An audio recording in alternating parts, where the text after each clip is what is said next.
I've had a very mixed reaction from the childcare sector. I mean, one of the things the report did say was 1 in 4 services didn't believe the package had helped them stay viable, and that's because the government didn't fund the package properly. But of course, just to snap back to the old system could equally cause headache for both providers and for families. We know that families are doing it particularly tough at the moment, and we know that prior to this pandemic, we had one of the most expensive childcare systems in the world. So to assume we can just snap back without having a good look at affordability for families and indeed about accessibility for families is going to be a problem. So while I absolutely recognise the government needs to do something, because there's many families currently being locked out and many providers just hanging on with the skin of their teeth, we do need to probably rethink what the system looks like after June. Why wouldn't it help all providers? Because basically everything was paid for. Well, no, it wasn't actually.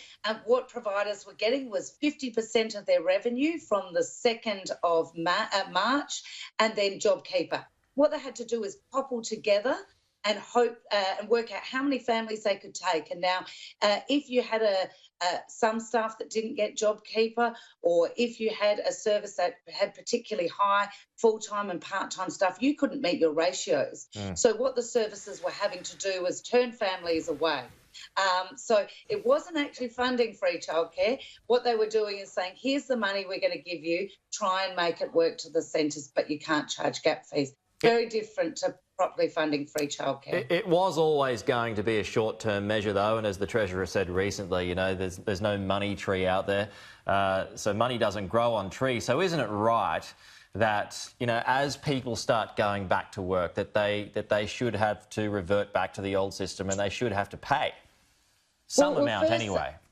Well, first I would make the point that the government has tried to say that the $1.6 billion is unsustainable. Actually, the government was budgeted to spend $2.1 billion on childcare in this quarter. So it's a bit disingenuous of the government to somehow say that this is unsustainable. But we do need to look at how we transition back. But to say, look, we're just going to snap back to the old system and, you know, as a result, charge families those very, very high fees in a time when many would find themselves in less work, underemployed, perhaps not having any employment at all, but still wanting their children to access early education. I think we need to have a serious look at it, because we haven't gone back to business as normal despite demand for childcare going So up. what would be a key point if you were to decide how to transition back? Extend it for a few months or even longer than that?